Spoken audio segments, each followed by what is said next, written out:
Welcome to the Real Estate Podcast with Robert Ikard. Today is July 26, 2023, and our guest today is Stephen Scott, who provides development capital for developments. Welcome, Steve. Thank you.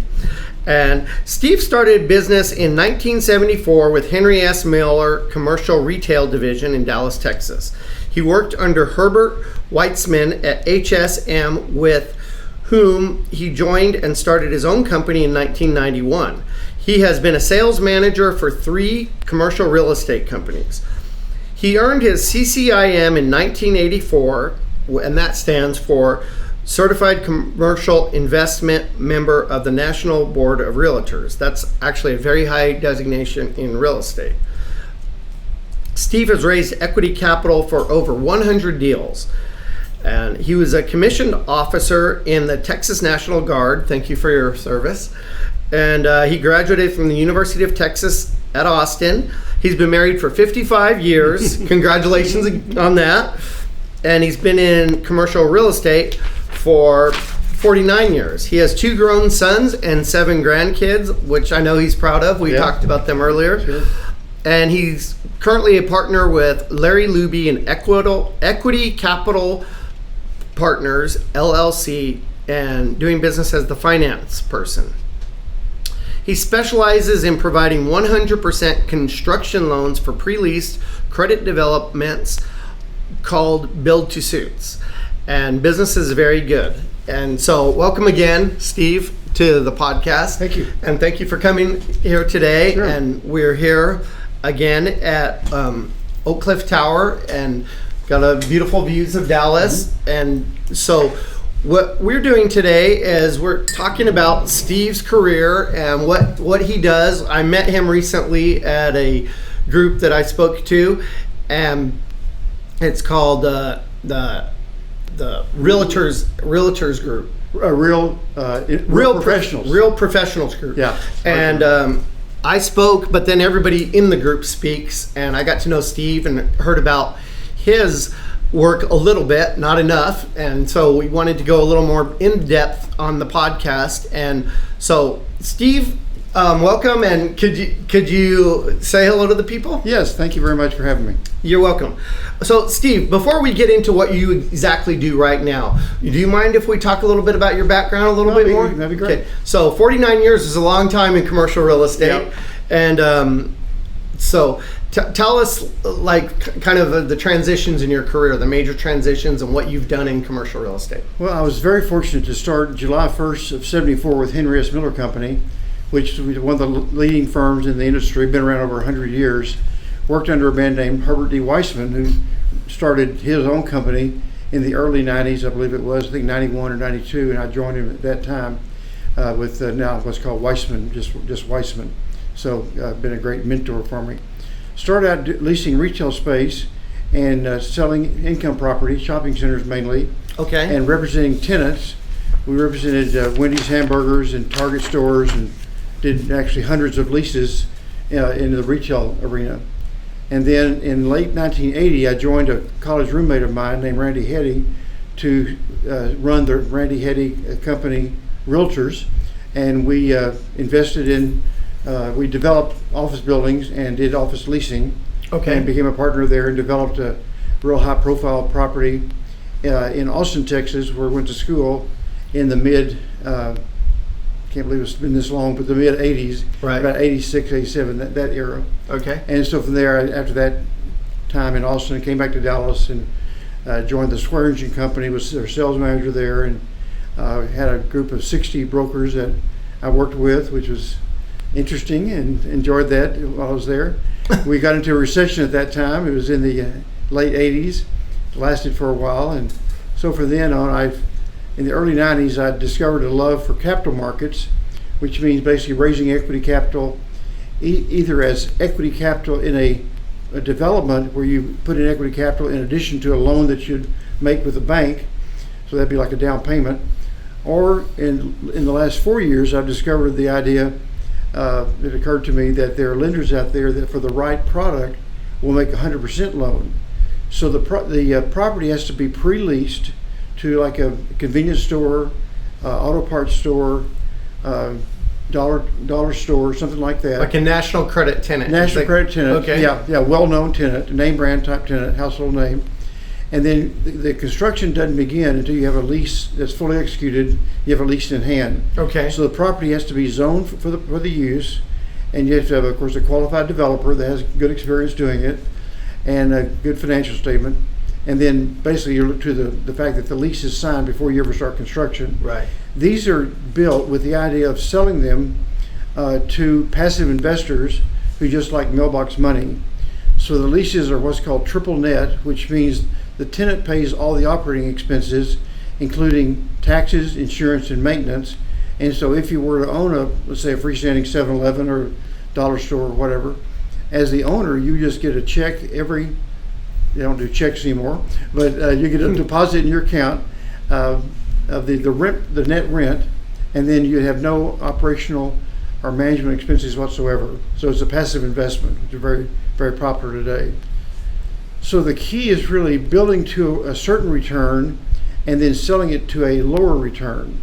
So if you're looking at, let's say, developing for 7-Eleven, if you knew the market and you knew what 7-Elevens, once they're up and operating, what they would sell for as a passive investment, let's say they would sell for a 5.5% cap rate, which means the net operating income divided by the purchase price or the sales price.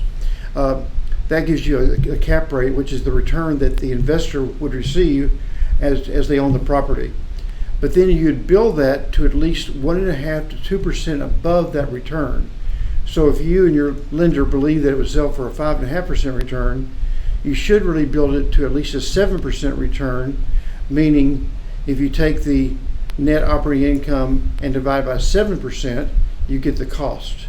So I may have said that backwards. So the numbers have to stand up to make it a 7 and a... Yeah. So you build to, let's say, a 7% return and sell for a 5.5% return. Right. And that gives you the margin, number one, to know that the developer has a good chance to make money and that the lender can be paid back. These lenders expect zero defaults, and a lot of times they have actually zero defaults. I work with one group in Texas that has made over $1.3 billion worth of these kind of loans, usually $2 to $5 to $6 million, 1.3 billion with no defaults. So they're well underwritten. You got a qualified developer, you got a quality lease with a name brand tenant, right, where there's a good expectation or prediction that it will sell for a certain cap rate. So a safer spread would be maybe 2%, so build for a 7.5% return, and then sell for a 5.5% cap rate. The yield the net income would be determined by taking the total project cost and multiplying times 7.5%. That gives you the annual net rent. And then once it's up and operating, usually has a 15 to 20 year lease, then you take that net operating income, which is the rent, because there's no expenses for the owner, and you divide that by 5.5%, and that gives you the ultimate value, what's called the stabilized value. Stabilized value, that's what it's called. Yeah. Anyway, so that's the ultimate sales price for the property. So there's a critical difference between yield on cost, which, like I said, is the yield that you're building to, 7.5%, let's say, and then the exit cap rate, which is a prediction into the future. So you're building it now to sell it in a year, and of course no one knows what the future is going to be, but usually with the 2% spread, you're okay. The cap rates have decreased, they've increased recently, which means the sales prices have decreased, but there's still it's fairly predictable what the kind of cap rate that will sell for, usually within about 1/4 point. So that's really tight. It's tight, but usually there's still a demand for income property, passive income property, and the brokers that handle the sales, which we don't do, they will have literally 20,000 potential buyers in their database that could buy these properties. They could live in Hong Kong, or they could live in Florida or Texas or wherever, and all they have to do is just collect the rent every month. And it's sent to their accounts, automatically every month by these name brand tenants, and it's a good way to make a good return, not fabulous return, but it's a good safe return. Right. And at the end of the day, you own the real estate. And when the lease expires in 20 years and your grandkids are operating it, if the tenant doesn't renew the lease, then at least you end up with a good piece of real estate. Right. And hopefully real estate will appreciate over time. It tends to. Yes. So, well, that's a lot to digest there. So let's break this down a little bit. No, but I'm glad. Okay. I'm glad. Now, it does seem like these investments are very solid. Right. I used to work for a company that primarily dealt with, well, I don't want to say primarily, but we dealt with a lot of these type of Chick-fil-A's, 7-Elevens, AutoZone, things like that. We owned a lot of that, and we owned and managed it. But they're very solid, and they're very solid from a financial institution standpoint too. Yeah. When they look at them, Yeah, they're not hard to finance. right? Yeah. And they seem about as safe a bet for a bank as well as an investor Right. as you can have. Of course, this is a real estate podcast, and we talk about the pros and cons of different things, and you can probably make a lot better returns. Like Right. you kind of alluded to that. If you maybe bought a property that wasn't so great, Right. Maybe well located, Improved it. improved it, and then Yeah. you can have a lot more upside. But this is a good niche for certain people, Right. And so now you loan to the developers Yes. of these properties. Yeah, good point. Okay, so explain that a little bit more. We actually have 9 lenders we work with, Okay. but they're 100% lenders, but we don't represent the lenders, we represent the borrowers. Okay. So what we do is make the market work for the borrower. So we'll get the lenders to compete on the rates and on terms, and then we help them make the best choice.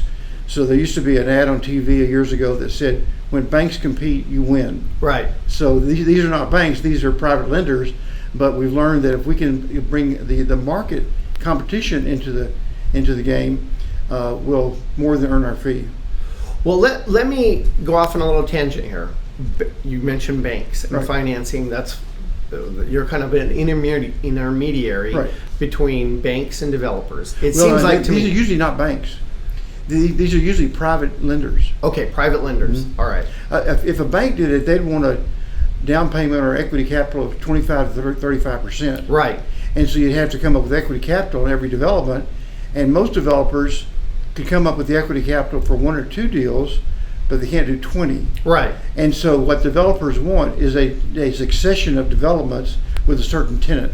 So they have the lease worked out one time, they have the terms worked out one time, the way they determine the rent worked out just one time, because the costs vary from site to site. But they get a succession of deals, and so what we try to do is set them up with a lender who can do all their financing. And so they'll work up terms, it'll usually be a floating rate over prime or over LIBOR, or now they're using SOFR.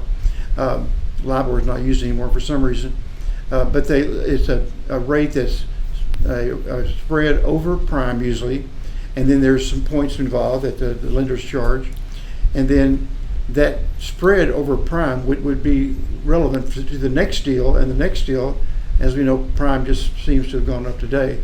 So what we want to do is set them up with a credit facility, so they can have one lender, and the financing issue is taken care of for all their developments. So we have developers that develop over and over again for the same tenant in various locations in Florida, Texas, wherever it may be. And everybody seems to want to be in the Sun Belt, as you know. Right. So who are these private lenders?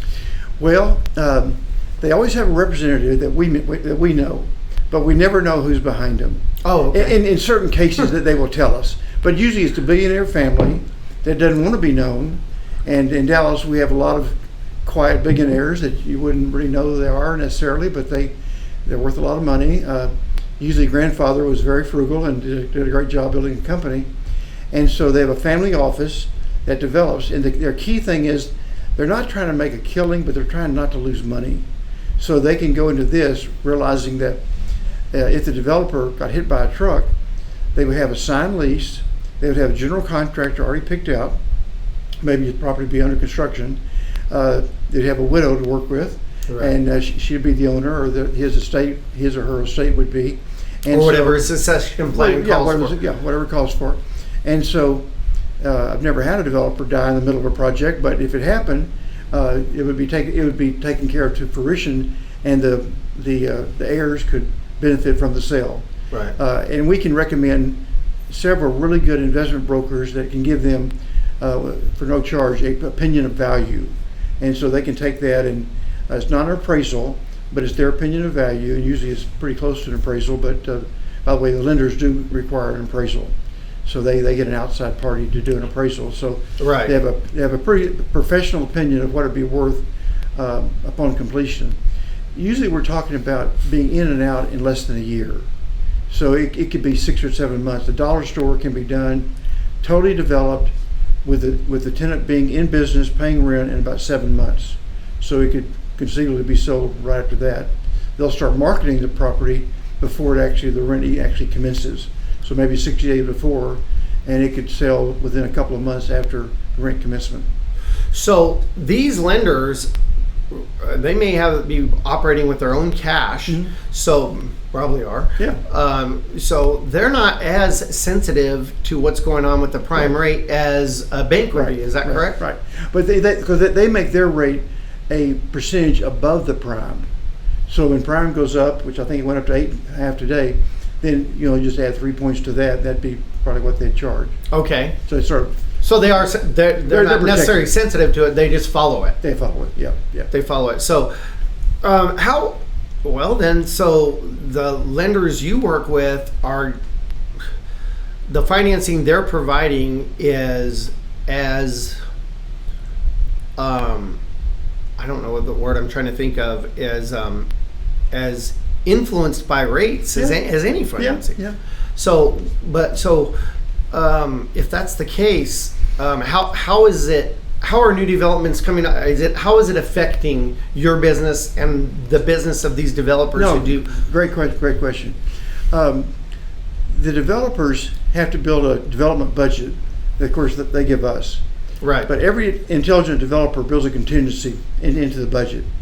And so if the rate goes up a little bit, that's usually going to be covered by the contingency that's built into it. But once they close the loan, the rate is already set at that time. It usually doesn't, it could fluctuate monthly, but I've not seen it to be that big of a problem. The advantage we have now is that prime is pretty high already, and so when you're quoting 11.5%, it sounds terrible, but but prime is 8.5%. And so it's not that much higher, and the advantage is the developer doesn't have to have a limited partner to put in the equity capital. So he only has one group to work with, one, not say lender, and then there's no equity investor, and so he doesn't have to give away half of his project, half his profit, to an outside party, somebody of his at the country club. That makes sense? Yes, it does.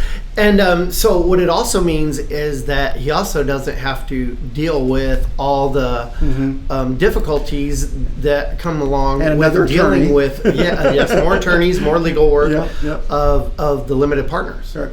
Yeah, he doesn't have to answer to the limited partner. These lenders we have, these 9 lenders, are extremely sophisticated. And if we bring them a name brand tenant, they will know already what it will sell for. Okay. They know it'll be in a narrow range. You say, well, it could sell for a 6 cap, it could sell for a 6 1/4. So we're going to say 6 1/4, but they never say it's going to sell for a 6 or 7. It's not that wide a range. Right. And so they will take the least optimistic, the most pessimistic of the expectations, and that gives you a 1.5% spread between the yield on cost and the exit cap rate. We're still okay. It's a little confusing because the yield on cost is the yield that's based on an expectation. So if you and the lender as a developer, if you believe that your product would sell, your 7-Eleven, let's say, would sell for a 5.5 cap, then you both agree that we need to build it on a 7.5% return. Okay. So you can take total project cost, land, hard cost, and soft cost, gives you total project cost, and you're going to multiply that times 7.5%. That gives you the net rent, because there's nothing subtracted from the rent if you're an owner. If they pay rent, you don't have to pay. The owner, the new owner, the investor, doesn't have to pay taxes, insurance, or maintenance, and so he can pocket all the rent. It's called a net lease, triple net lease. Okay. So that's very popular for passive investors, and literally people own these that live all over the world. They don't even have to they could get their attorney to take a look at the property to make sure it exists, Right. and then get the title company to make sure there's a good deed. But they could easily live in Hong Kong or Germany or wherever and own the property and get good income. Right. We forget sometimes that savings in other parts of the world now are getting a negative dividend. Wow. And so if you have savings in Europe, you have to pay the bank to keep your money.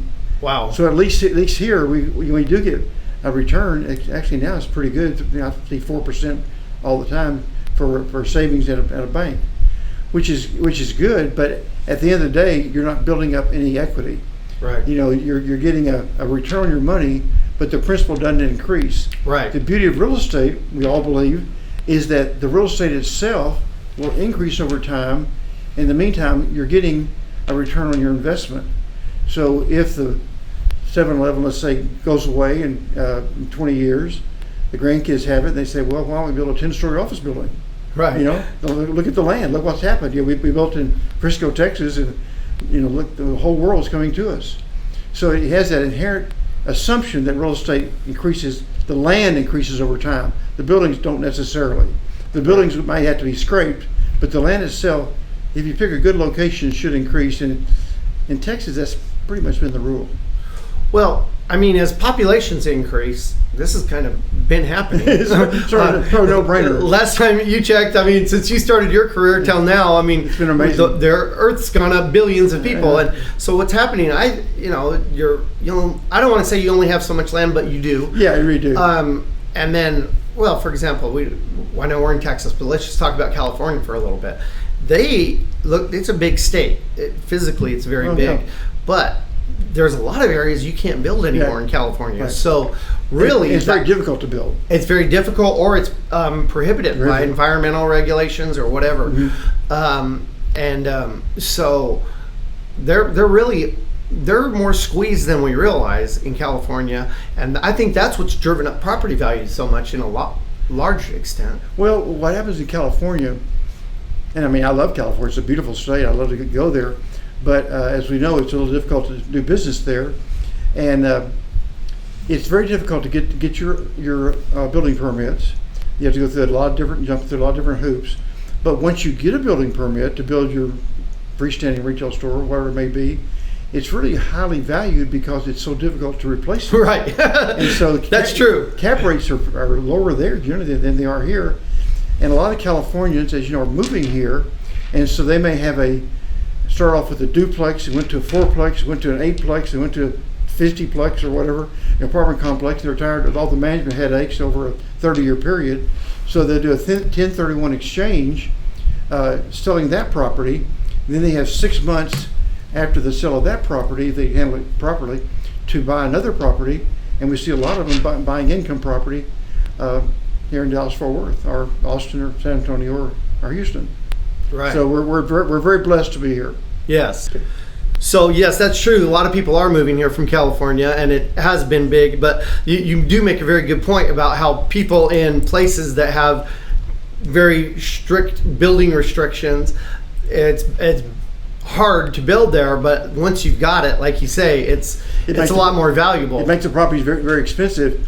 I read recently that every month we have, it's hard for me to believe, but it's supposedly true, 10,000 people moving into DFW. I mean, that's just staggering. Every month? Every month. Wow. And that's going to continue for a good long while. I also read recently that by 2100, which we won't be there, but in 2100, our great-grandkids, Dallas-Fort Worth will be the largest metropolitan area in the country. Oh, I can see that. Really? I mean, we have so much land. Well, I mean, really, Dallas-Fort Worth is pushing 10 million as it is. Yeah. I mean, that's a heavy number right there. Yeah. And then you really are seeing a lot of businesses and people come to Texas, period, just because, well, I mean, I read recently we have more corporations, Fortune 500 corporations in Texas than any other state. And we beat California and New York. Wow. And so, and it's a very friendly business environment. Exactly. Yeah, I've noticed when I work with people, they could be from a foreign country, or they could be from up north, or they could be from California. No one really cares here. You know, it's not like you have to be in a certain club or going to a certain school, or, Right. or they don't talk about what high school you went to. No one really cares. It's just a matter of, are you honest? Can I trust you? And let's make some money together. That's a good point. That's a good point. Or I guess I really haven't been in a place that does ask a lot of those questions, but yeah, I think there are probably places in the United States where there's a little bit more of that stuff. I've heard of them. Yeah, but you're right. I mean, we have such a diverse, just the diversity of people, the diversity of the economy in Texas, that it's really, and like you say, it's in the Sun Belt. Yeah, people want to live here. Well, there's no ocean to hamper us. Yeah, we don't have any mountains to stop our growth. Yes, there's not a lot of reservations that the U.S. government has that inhibit growth. So we're very fortunate. And well, DFW is growing in every direction, north, south, east, and west. People ask me what area is hot. I said, there's every direction. Every direction. It's hard to go wrong. Exactly. That's exactly right. Yeah. And now, I was going to ask you, do you do business nationwide or just in Texas? Yeah, okay. we can do leases, loans. I'm sorry, anywhere in the U.S. or Canada. Oh, really? Yeah. Okay, and you do them in the U.S. and Canada? Doesn't matter where. Okay. Yeah, these are really credit decisions. So once a company like a 7-Eleven or a Dollar Tree or one of these well-known tenants, once they make a decision to go in a certain location, they've really qualified it for us. Right. They don't do that haphazardly. Right. And so the lenders know that, and they respect their decisions, and then you have full faith and credit of the tenant guaranteeing the lease. Right. And it's not a one shop operator. Right. Now that brings up a good point though. We do make deals with franchisees. So you have a franchisee of a Chick-fil-A or whatever it may be. They don't have franchisees, but anyway, of a Jack in the Box, McDonald's. If the franchisee is strong, and so the lender can determine that a lease with that franchisee's guarantee on the lease would sell at a certain cap rate, then that is financeable. So if it's an unexperienced franchisee's first or second store, it's going to be hard to do. But if they have, let's say, 10 stores and they're growing and they have good financials, even without the backing of the parent company, the franchisor, even without that, we can still get the loan done. Oh, that's great. Yeah. So we're very, very busy right now. So if I had 10 McDonald's and I wanted to build another one, I wouldn't necessarily need the McDonald's Home Corporation to sign off on it. I could just go straight to somebody like you, and you could make the deal happen. Yeah, you would either have a strong corporation that's the guarantor that you would probably own with your family, or you may personally guarantee the lease. I wouldn't necessarily recommend it, but people do personally guarantee leases. Right. And you just have to have something where the lender that invests is passive. They do not want to foreclose. They do not want to, have to go the trouble of foreclose. They never expect to. Right. And they don't loan to own like you hear about some lenders doing. So they really just want to get the passive income. They're only making between 4.5% and 6.5%, which doesn't sound like a lot, but at least it's backed by a piece of real estate. Yes. So if in 5 years, let's say the tenant went bankrupt, that could be good news, because it could be that there's a higher and better use for that property than that existing tenant. Exactly. Well, and here's the thing: if let's just say you do have $1 billion, or let's say a couple $100 million in cash, and you need to deploy that money. That's my problem. Oh yeah, I got so much cash. Yeah, no, but let's just say, for example, you were one of these billionaires on the other end of it, and you had that, and you put your money in the stock market. Mm-hmm. Well, this is one thing I like about real estate is, there's a scandal with an executive or whatever could cause a stock to crash. Yeah. But you're not going to really see that with real estate. Well, you have no control whatsoever. No, but if you own over the stock market. Yeah. If you own a piece of real estate, if a tenant goes out, the value could actually be higher than when you made the lease 5 years ago. Right. Yes. By the way, the leases are usually 15 to 20 years, but 10 years is okay. Right. We can do a loan if it has at least a 10-year lease. Usually there's a 10% increase in rent every 5 years, so about 2% a year. And so the interest rate, have you seen, what do you see as far as the demand and the growth and the overall, like what's going on in the country? I want to see what we have here is a podcast, and this real estate podcast, it's a lot of young people listen to this, and they want to learn what's going on, and they want to know, well, what's going on in the, not just young people of all ages, but we try to be educational here. Okay. And so the thing is, what do you see is going on in the country? I mean, maybe a market update or a real estate temperature update. Can you give us that? I'm glad you asked. Yeah, oh, good. I'm glad you asked. I'm glad I asked. Yeah. I have friends in the multifamily business, and it's a tough time right now. The interest rates on the construction loans have basically doubled. And so just not long ago at all, you were seeing long-term permanent loans in the threes. They're locking in a loan Right. in the mid threes for a long term, and now that doesn't exist. And then the construction lenders, which are usually they're banks, of course, their rates have doubled in, I guess, the last year and a half. And so what used to cost have a certain line item in the budget for $1 million for interim interest, now it has to be $2 million. So your costs have gone up, and whereas that same property, that apartment complex, maybe would have sold for a 4 cap or a 5 cap a year ago or 2 years ago, now it's going to go for a 6 cap. And the problem is it was built on about a 6 cap. So it's being built at a 6% return, and now if you sell it for a 6% return, you're not doing very well. You're breaking even best case. And so they're struggling trying to make the numbers work. Of course, they're pushing rents, and in Dallas-Fort Worth, market rents for apartments are increasing because we still have a excess demand over supply. I've learned that in college. Well, however, you can only push so hard. Yeah, that's right. People can only pay so much. Exactly. Yeah. And then you keep pushing, and then people say, "Well, why couldn't I just buy a house?" Yeah. But there's somebody who's making the choice of living in an apartment that are less permanent, especially single people. Well, and buying a house isn't easy either. No. With the rates, they're affecting house buying big time. Oh yeah, increasing your payments means you can buy a lower price house for the same payment. Same payments, and then once you own a house, like we've owned several, there's a lot of hidden costs to come up frequently. Oh my gosh! It's like it never ends. But my wife and I live in an apartment now. We love. Oh, do you? Okay. We love the convenience. Yeah, you just wanted to, and not in the lack of headache. Oh yeah, I'm sure. Our kids are grown. We're empty nesters, so it's just so much easier. Oh, that's great. But back to our business. Right. Our business right now is sort of on fire. Larry Luby and I keep track of the deals that are potential deals. It doesn't mean we're back down to a signed lease yet, but we're working on it, and there's let's say a 50-50 chance that it will work out. And a lot of these are multiple deals with the same developer. We have 54 deals now on our pending deals list that are possibilities that could work out. They could make. They won't all make, but they could. And some of them will make this year, some will make next year. Right.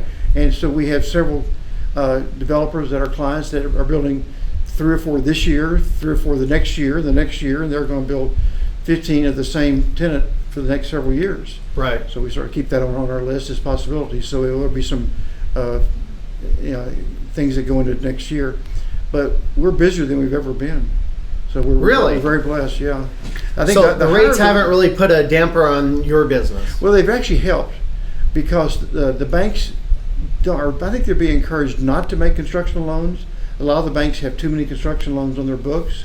And so I think a lot of the banks are pulling back on all loans. On all loans, yes. Not just construction. Mm-hmm. Yeah, the government's forcing them to. Yes. A lot of the local or regional banks are potentially questionable as far as their existence in the future.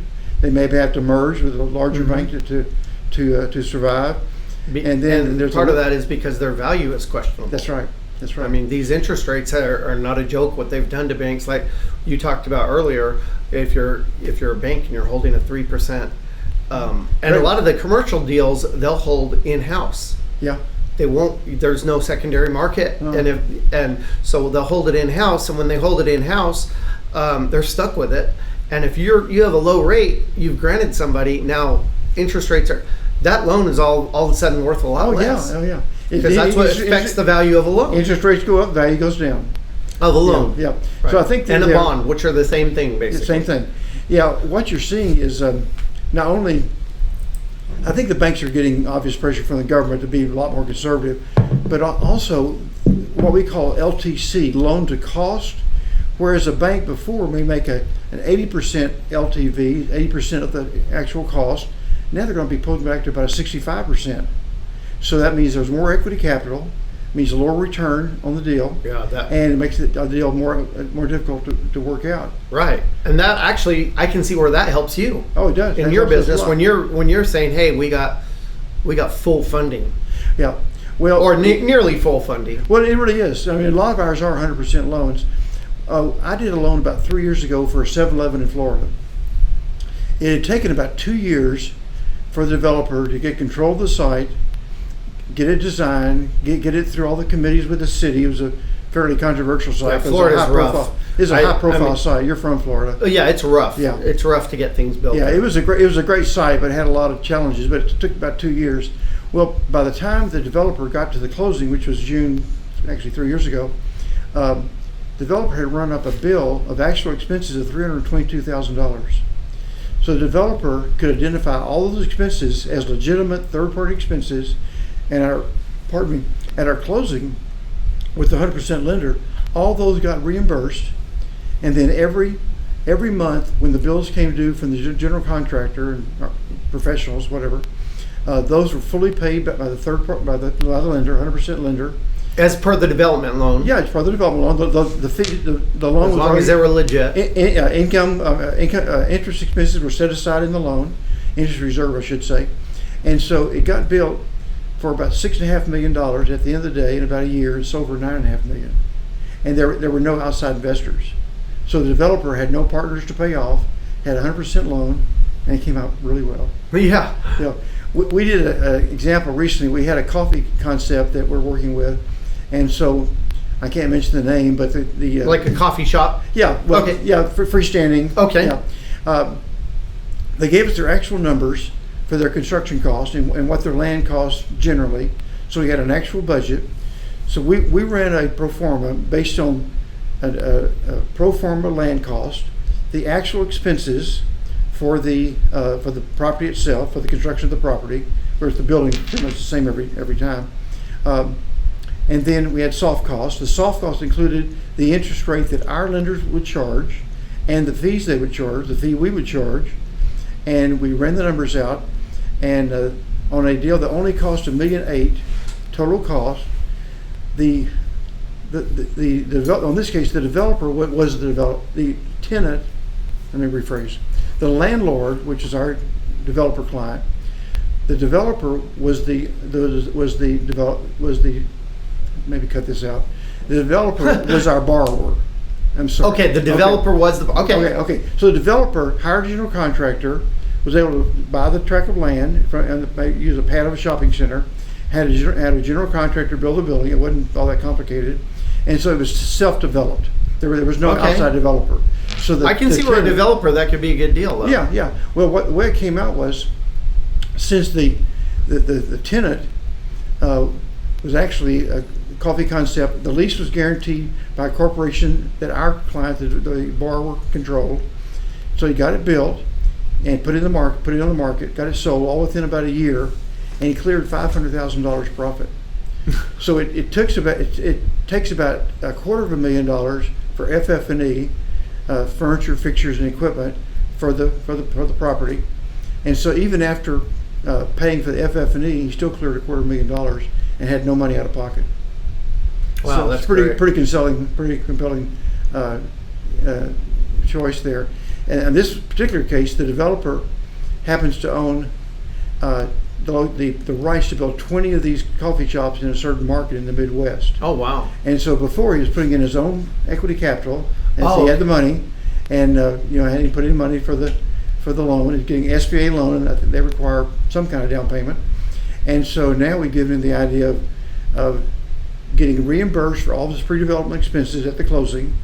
One of our lenders would pay all the contractors when the bills come due every month. He'd end up with a finished product. As I recall, it was worth about $2.3 million, and it cost $1.8 million.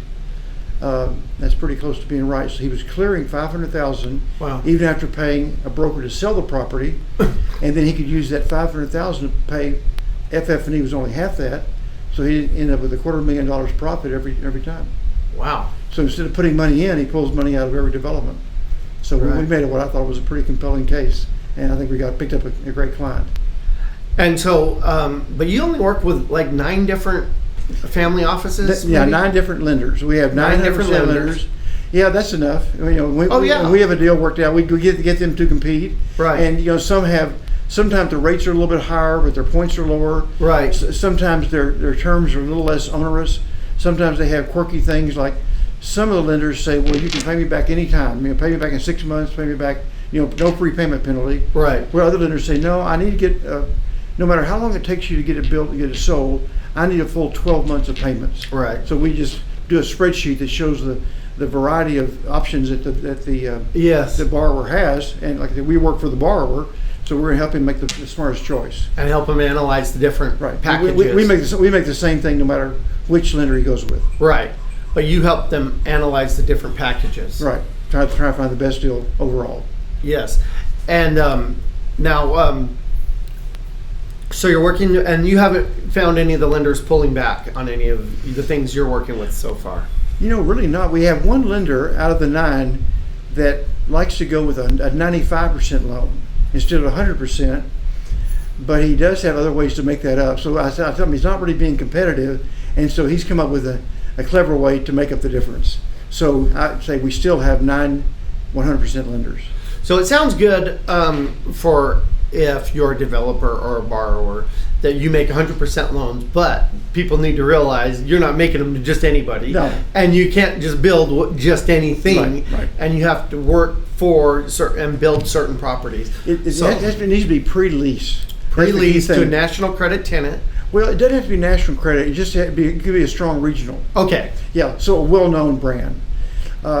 People will kind of like your coffee shop you're talking exactly. About. Yeah. And that one is actually it's a well-known brand, but the franchisor is not guaranteed the lease, but the franchisee is strong enough where it works out.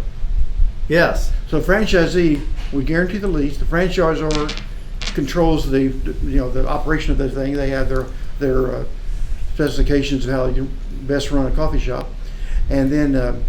But those are saleable because we can point to specific comparables where that franchisee's lease has sold in the market for, let's say, a 6 cap, and so it's being built on an 8% return, so that works out.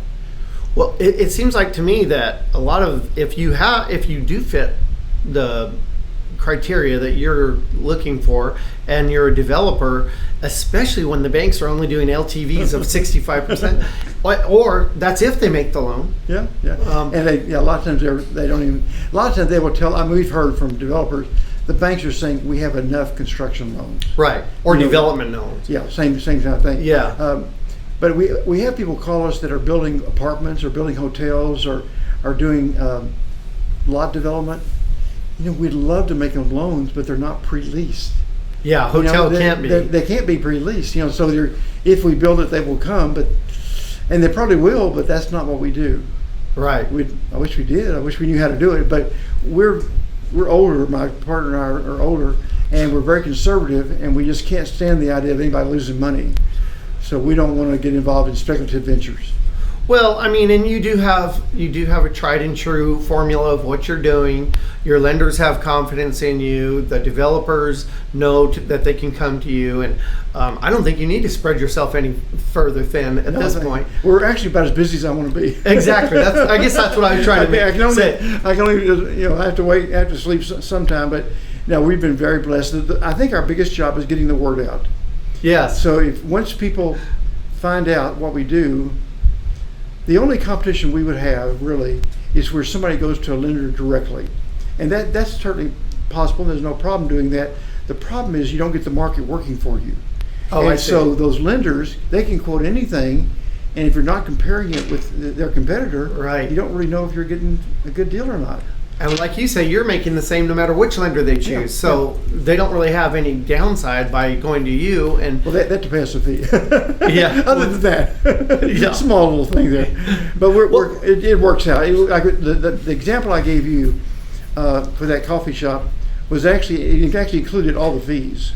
oh, okay, So yeah, I think I was assuming 11.5% interest rate. right, And I think on that one, I assumed the lender would charge 1 point going in and 1 point at the exit, and we were charging 1 point.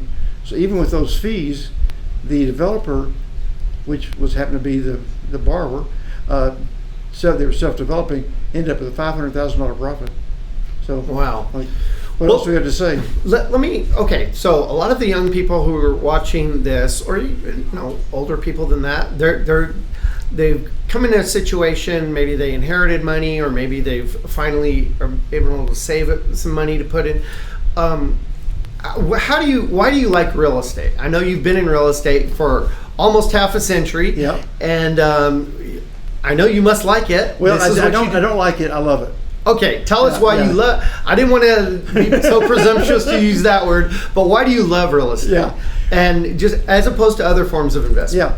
Well, when I started real estate, when I was 26 years old, all I knew about real estate was signing a lease for an apartment that I never read. And that was it. That was my knowledge right there. So when I started with Henry S. Miller Company, they basically said, here's your phone, here's the desk, and here's these shopping centers. You need to lease them, so go lease them. And that's about all the direction Find I had. tenants. Find tenants. Okay. But the beauty of it is the harder you work, the more money you can make. And if you want to work 60 hours a week, you can. Nobody stops you. If you want to work 20 hours a week, you won't make a living, but Right. you can try working 20 hours a week. Right. So the beauty of it is, if you want to make more money, you work harder and work smarter. And so it's so challenging. You have to know a little bit about construction, a little bit about lending, a good bit about leasing. That's important. Construction, lending, borrowing, the legal aspect of real estate, a little bit about title insurance. And it's so fascinating because even though I've been doing it a long time, I learn something every day. Right. And it's I do too. It's challenging, yeah. And so I love that because every day is different. Right. And it's not the same old thing every day. And so Yeah. when I get up, I know something good is going to happen if I'll just put the work in, put Right. the hours in. So I know every day when I get up, something's good is going to happen. If it doesn't happen today, that means two things will happen tomorrow. Yes. So that's the way I look at it. Well, what you're saying is kind of like the harder you work, the luckier you get. That's right, exactly. The harder you work, the luckier you get. I totally agree with that. Well, thank you very much, Steve. Well, thank you. This has been a great experience, very and much. thank you for coming on. Well, thanks for having me. And before I forget, which I almost did, how do people contact you, developers people that may want to contact you about advice? Well, thanks for asking. Where's my phone number? I'll give you that. Is 214-334-1486, and my email is sort of catchy. I hope you like it. It's sort of corny, but it's steve@thefinanceperson.com. steve@thefinanceperson.com. And I'm glad I didn't forget, because people do want to try to reach our guests, and I want to let them have a direct way to reach you without having to go through me. And let me give you my website. Oh, website. Okay, perfect. Yeah, it's just real simple. It's www.equityperson.com. Just Okay. equityperson.com. I used to raise a lot of equity capital. Now focus on loans, but I still like the name. Yes. So equityperson.com. All right, I'm going to check out your website. Thank you very much. And thank you for coming on, and we'll talk to you later. Okay, thank you very much. Bye-bye.